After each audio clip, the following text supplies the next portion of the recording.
अस्सलाम वालेकुम स्टूडेंट्स, उम्मीद करती हूँ कि आप सब खैरियत से होंगे एंड लास्ट लेक्चर आपको अच्छे से समझ आ गया होगा। अब आगे स्टार्ट करते हैं 8th क्लास ये आपके लिए जनरल साइंस के लेक्चर। सो अच्छे से आप लोगों ने सुनना है।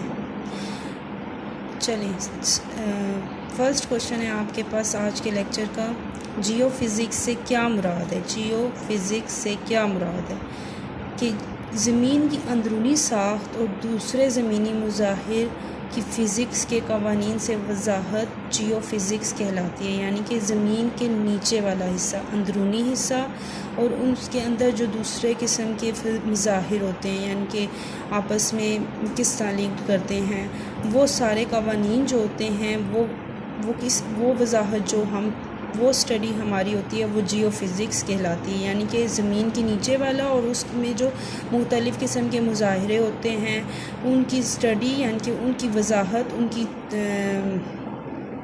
डिटेल वगैरह जो है जियो फिज़िक्स कहलाती है। जियोग्राफ़ी से क्या मुराद है। नेक्स्ट क्वेश्चन है आपके पास, जियोग्राफ़ी से क्या मुराद है। जियो के मायने ज़मीन और ग्राफ़ी के मायने ग्राफ बंदी। गोया जियोग्राफ़ी के तहत ज़मीन के मुख्तलिफ़ हिस्सों यानी खुश्की और तरी के इलाकों की ग्राफ बंदी की जाती है। जियो, अभी ऊपर मैंने आपको बताया था कि ज़मीन को कहते हैं। जियो लफ्ज़ ही ज़मीन से बना है और ग्राफ से ही निकला है ग्राफ बंदी। ग्राफ्स का तो आपको थोड़ा आइडिया होगा, तो जैसे नक्शा होता है ना, इसी किस्म का ग्राफ भी होता है, जिसमें हम जो है ज़मीन के खुश्की वाले हिस्से और तरी वाले हिस्से के इलाकों को जो है अलग करते हैं। किसके ज़रिए? ग्राफ बंदी के ज़रिए ग्राफ बंदी की जाती है, जिसके ज़रिए हम इन दोनों हिस्सों को अलग करते हैं। इल्म जोग्राफ़िया में कुराए अर्ज़ के खद्दोखाल ज़मीन, पानी, हवा, नबातात और इंसान के आपस के ताल्लुकात से बहस होती है। इल्म जोग्राफ़िया में जो अब कुराए अर्ज़ में जिन हद्दोखाल के बारे में देखा जाता है और जिन के ताल्लुकात के बारे में बहस की जाती है, वो ये हैं ज़मीन, पानी, हवा, नबातात और इंसान। ठीक है। टेक्नोलॉजी से क्या मुराद है। ज़माना कदीम की चंद टेक्नोलॉजीज़ के नाम बताइए। ठीक है। अब टेक्नोलॉजी आपको पता है कि किसको कहते हैं। ये उर्दू में वर्ड्स हैं, थोड़े आपको डिफ़िकल्ट लगेंगे, लेकिन बहुत इजी है। आपने टेक्नोलॉजी जैसे हमारे साइंसी टेक्नोलॉजी आ जाती है, मोबाइल, टीवी, फ्रिज, ये सारे सब हमारे कंप्यूटर्स, ये सब टेक्नोलॉजी में आ जाती हैं चीज़ें। चलें इसका आंसर देखते हैं। सनती फ़नून का इल्म, फ़नून के इर्तिका का मुताला और साइंसी इल्म का तजर्बाती तौर पर इस्तेमाल टेक्नोलॉजी कहलाता है। ठीक है। सनत में जो हमारी चीज़ें, सनत कपड़े की सनत हो सकती है, किसी किस्म की भी सनत, और उनका मुताला या साइंसी इल्म का तजर्बाती, जैसे साइंस लैब्स में भी हमारी टेक्नोलॉजी यूज़ हो रही होती है, माइक्रोसॉफ्ट और ये सब चीज़ें ये इस टेक्नोलॉजी में आती हैं। अब इसके चंद टेक्नोलॉजीज़ के नाम देखते हैं कि उन्होंने क्या बताया। लोहार की भट्टी, ठीक है, जुलाहे का तिक्का, किसान का हल और रहट, चप्पू से चलने वाली कश्तियाँ, रंग साजी। एक्चुअली आपके पेपर में बहुत लाइट प्रिंट हुआ है, तो नज़र भी सही से समझ भी नहीं आ रही कि वर्ड क्या लिखा हुआ है। सो आपने भी बहुत ध्यान से देखकर समझना है और देखना है। ठीक है। वर्ड्स गलत याद नहीं करने आपने। तो ये सारी जो है टेक्नोलॉजीज़ में हमारी इन सब चीज़ों में टेक्नोलॉजीज़ यूज़ होती हैं। अभी ये तो बहुत कम है, टेक्नोलॉजीज़ जितनी काउंट की जाएँ वो कम होंगी। सो ये चंद आपके इसमें क्वेश्चन में बताई हुई थी। दौरे जदीद के चंद गैर मुस्लिम साइंसदानों के नाम बताएं। गैर मुस्लिम साइंसदान, ठीक है, उनके नाम बताने हैं। गलीलियो, आइन Newton, Gregor Mendel, Edison, Markovnikov, Einstein, ये सारे गैर मुस्लिम साइंसदान हैं। ठीक है। और भी होंगे, इनमें आपने सिर्फ दौरा जदीद के चंद उन्होंने कहा है कि कुछ साइंसदानों के नाम बताने हैं। फिर दोबारा सुन लें। गैलीलियो, आइक Newton, Gregor Mendel, Edison, Markovnikov और आइंस्टाइन।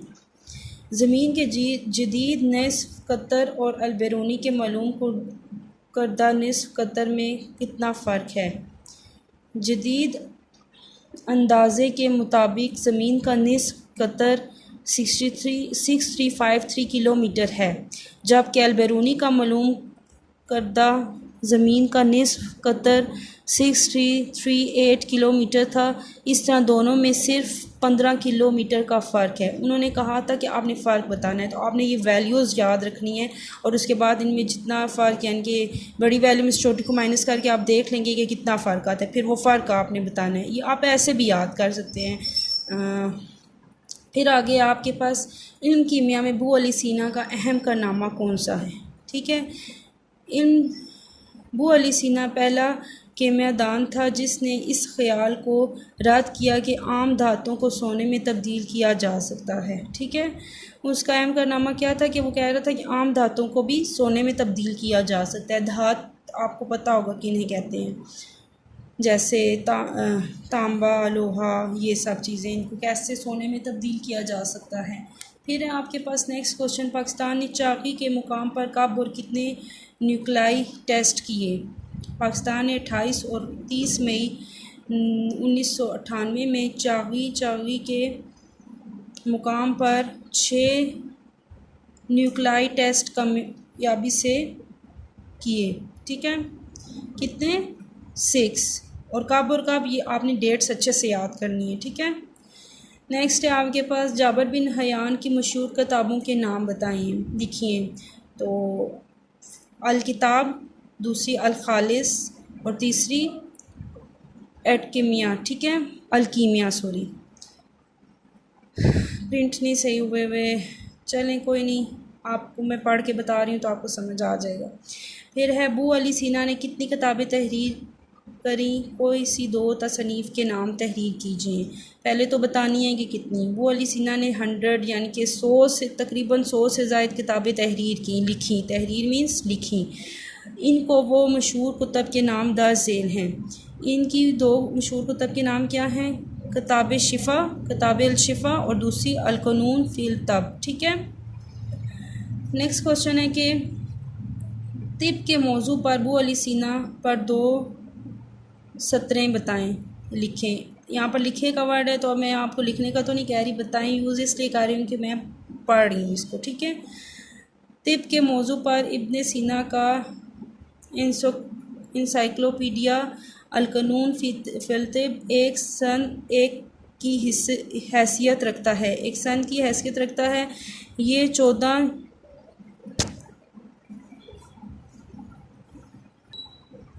ओके स्टूडेंट्स, मैं यहाँ से स्टार्ट कर रही थी। एक सन की हैसियत रखता है, ये 14 जिल्दों पर मुश्तमिल है। इस किताब में अज़वा की साख्त और बनावट को बयान किया गया है, जो यूरोप के तमाम तिब्बी मदरसों में 17वीं सदी तक पढ़ाई जाती है। तो मौजू तिब के मौजू पर अबू अली सीना पर 2 सतरें लिखी, यानी कि 2 उनकी कोई ऐसी चीज़ें लिखें जो उन्होंने की थी। तो ये आपने पॉइंट्स अच्छे से याद करने हैं। लफ्ज़ बायोलॉजी किन 2 अल्फाज का मजमूआ है और इनका क्या मतलब है? लफ्ज़ बायोलॉजी किन 2 लफ्ज़ों का, यानी कि बायोलॉजी किन 2 लफ्ज़ों से बना है और इनका क्या मतलब है? बायोलॉजी 2 यूनानी अल्फाज बायोलॉजी और लोगों से मखौर है। ठीक है, बायोस का मतलब है ज़िंदगी, जैसे हमें बायोलॉजी से समझ आता है कि बायोस का मतलब ज़िंदगी और लोगों का मतलब बहस है। ठीक है, यानी ज़िंदगी पर बहस। ठीक है, बायोलॉजी 2 यूनानी लफ्ज़ बायोस और लोगों से मखोज़ है। बायोस का मतलब है ज़िंदगी और लोगों का मतलब बहस है, यानी ज़िंदगी पर बहस। ठीक है, ह्यूमन लाइफ हो सकती है, इंसानी ज़िंदगी हो सकती है, या फिर किसी भी ज़िंदगी पे बहस का जो मतलब है बायोलॉजी इस लफ्ज़ इससे बना है और इसका मतलब ये है। इब्न हाशिम के 2 कारनामे बयान करें। इब्न हाशिम ने सबसे पहले मादा के इनर्शिया का नाम लिया जो बाद में न्यूटन के हरकत के कवानीन से मशहूर हुआ? पिन होल कैमरा भी इब्न अल हिशम ने ईजाद किया। अच्छा स्टूडेंट्स, अभी आपने इब्न अल हिशम के दो कारनामे में आपको बता रही थी कि उसने क्या क्या ईजाद किया था। नेक्स्ट क्वेश्चन है आपके पास, मोहम्मद बिन ज़करिया के दो कारनामे बताएं। मोहम्मद बिन ज़करिया के दो कारनामे लिखें। ठीक है, तो मैं तो आपको समझा रही हूँ इसलिए मैं बताएं का वर्ड यूज़ कर रही हूँ, बार बार ये बता रही हूँ, ये ना हो आप मेरी गलती पे ही फोकस करते रहें। मोहम्मद बिन ज़करिया ने सबसे पहले चेचक और खसरा के असबाब, इलामात और इलाज के बारे में तफसील से रोशनी डाली। इन बीमारियों से मुतल्लिक़ अलज़री के तहरीर करदा असूल आज भी तस्लीम किए जाते हैं। अलज़री पहले शख्स थे यहाँ पर आपकी गलती है, जिन्होंने तख़मीर के ज़रिए अल्कोहल तैयार की। ठीक है, ठीक है, उनके क्या कारनामे थे? एक तो उन्होंने बीमारियों से मुतल्लिक़ उसूल ईजाद, उनकी जो बीमारियों से मुतल्लिक़ अलज़री के तहरीर करदा असूल जो हैं वो आज भी तस्लीम किए जाते हैं। ठीक है, और उनका कारनामा क्या था कि जो अलज़री पहले शख्स जिन्होंने तख़मीर के ज़रिए अल्कोहल तैयार की थी। ठीक है, तो ये आपने बहुत अच्छे से याद करना है, मिक्स नहीं कर दीजिएगा इनको। बहुत इजी ये नोट्स लिखे हुए हैं, तो आपने इनको बहुत अच्छे से तैयार करना है। इल्म रियाजी से क्या मुराद है? अब इल्म रियाजी आपने छोटी क्लासेस में रियाजी इंग्लिश में पढ़ी होगी, मैथ्स कहते हैं उसे। तो इल्म रियाजी से क्या मुराद है? रियाजी इदाद और पैमाइश की खसूसियात का इल्म है जिसमें हिसाब, अलजब्रा और ज्योमेट्री वगैरह शामिल हैं। हिसाब यानी कि प्लस माइनस, मल्टीप्लाई, डिवाइड। अलजब्रा भी आपने पढ़ा होगा 7th में, और ज्योमेट्री भी की होगी। तो ये सारी चीज़ें रियाजी में, इल्म रियाजी में आ जाती हैं और इनसे यही मुराद है। ठीक है, आगे आपके पास आ जाता है मोहम्मद बिन ज़करिया ने कीमियाई मरहक़ात को मोहम्मद बिन ज़करिया अलज़री ने कीमियाई मरकबात को कितने ग्रुप्स में तकसीम किया? यार ये आपके नोट, अच्छा जी, चलें यहाँ से देखते हैं। मोहम्मद बिन ज़करिया अलज़री ने कीमियाई मरकबात को कितने ग्रुप्स में तकसीम किया? ग्रुप्स। ठीक है, मोहम्मद बिन ज़करिया अलज़री ने कीमियाई मरकबात को 4 ग्रुप्स में तकसीम किया। ठीक है, 4 ग्रुप्स में कौन कौन से हैं? मादनियाती, नबाताती, हिवानाती, मखोज़। ठीक है, दूसरा सवाल है आपके पास, नेक्स्ट क्वेश्चन है, पहली मर्तबा बेहोश करने के लिए का इस्तेमाल किससे किया? ठीक है, मोहम्मद बिन ज़करिया अलज़री ने। ठीक है, अलबैरूनी के 2 अहम कारनामे बताएं। अलबैरूनी ने दरियाफ़्त किया कि रोशनी आवाज़ से ज़्यादा तेज़ रफ्तार है। ठीक है, रोशनी की आवाज़ से ज़्यादा तेज़ रफ्तार रखती है। ठीक है, अलबैरूनी ने पहली बार ज़मीन का निस्फ़ कतर 653 किलोमीटर के लिहाज से सिर्फ 15 किलोमीटर का फ़र्क है। ठीक है, ये पीछे आपको मैं बता चुकी हूँ। अब वो इस क्वेश्चन को ज़रा चेंज करके पूछा कि अलबैरूनी के 2 अहम कारनामे लिखें। ठीक है, तो उनमें ये भी इंक्लूड होंगे। अलबैरूनी कौन से मज़ामीन में माहिर था?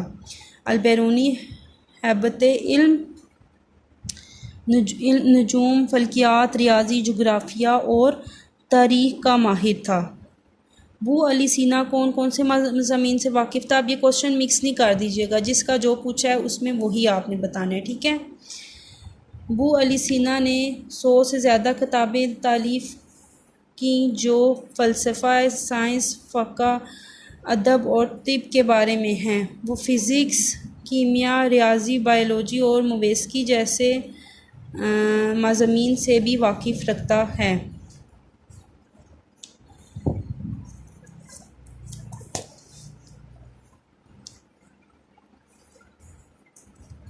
ओके स्टूडेंट्स, आगे हैं आपके पास मुस्लिम दुनिया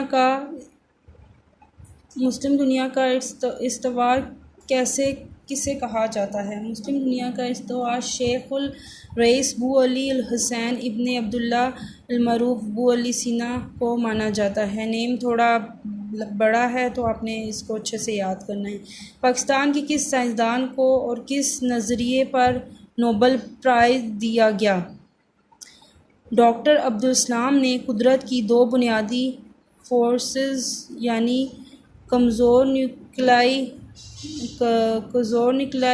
फ़ोर्स और इलेक्ट्रोमैग्नेटिक फ़ोर्स को यकजा करने का नज़रिया पेश किया। नेक्स्ट क्वेश्चन है आपके पास, किन दो फोर्सेस को उसने मिक्स करके यकजा करके एक अलग किस्म का नज़रिया पेश किया था? ठीक है। साइंस की अहम शाखों के नाम बताइए, लिखिए।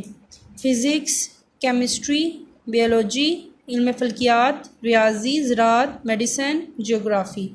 ये जो हैं अहम शाखें हैं इसकी, साइंस की, जो मतलब कि आप सुनते भी रहते हैं। और भी बहुत सी हैं लेकिन ये उनमें से अहम है। फ़िज़िक्स की तारीफ़ लिखें। फ़िज़िक्स वो इल्म है जो बिलख़सूस मादी अशिया और उनकी एनर्जी से मुतल्लिक़ है। ठीक है, मादी अशिया और उनकी एनर्जी से। फ़िज़िक्स की चंद अहम शाखों के नाम बताएं या लिखें। हरारत, रोशनी, आवाज़, इलेक्ट्रिसिटी, इलेक्ट्रॉनिक्स। ठीक है, हरारत गरमाइश को कहते हैं, रोशनी आपको पता है, आवाज़, इलेक्ट्रिसिटी बिजली को, इलेक्ट्रॉनिक्स जो बिजली से चीज़ें चलती हैं।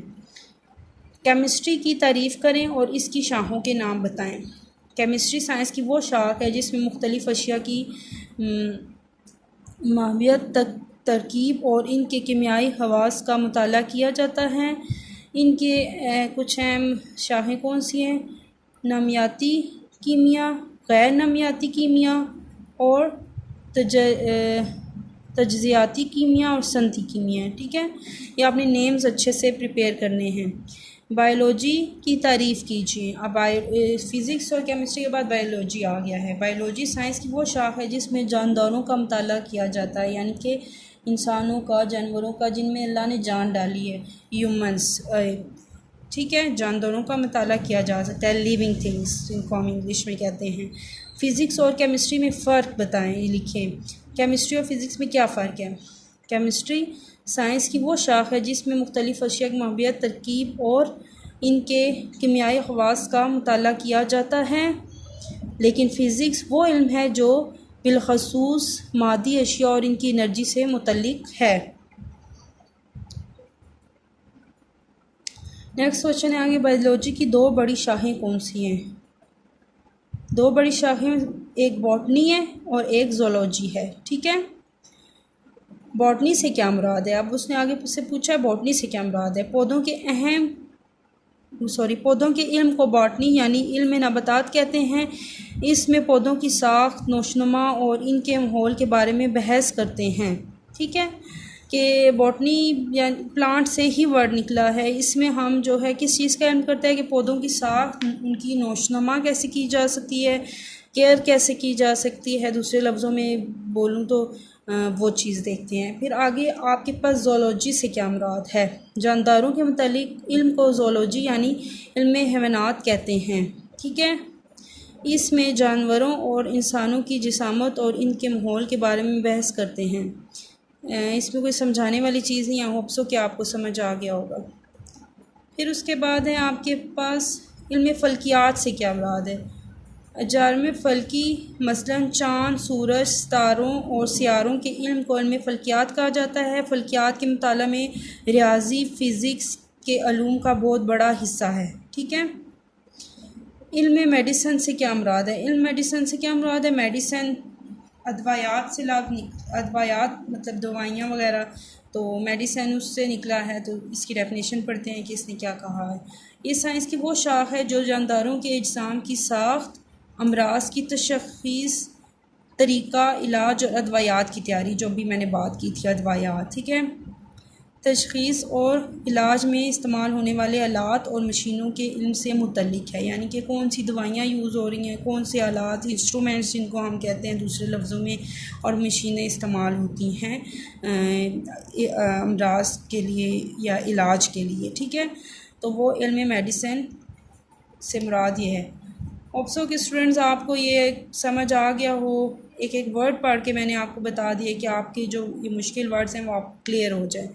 तो आपने ये बहुत अच्छे से पढ़ना है, समझना है, याद भी करना है, और जो आपकी टीचर ने असाइनमेंट्स या असेसमेंट्स प्रोवाइड किए हैं वो भी आप कंप्लीट ही करिएगा। नहीं की तो वो आपकी टीचर को पता होगा, लेकिन मैंने आपको ये टॉपिक इसीलिए समझाया है कि आपको अच्छे से समझ आ जाए। तो अपना बहुत सा ख्याल रखिएगा, पढ़िएगा और इसी तरह मेहनत करें कि एक अच्छे मुकाम तक पहुंच सकें। और किसी किस्म की क्यूरी है, समझ नहीं आया, तो आप स्कूल से कंसल्ट कर सकते हैं। Thank you so much and अल्लाह हाफिज़।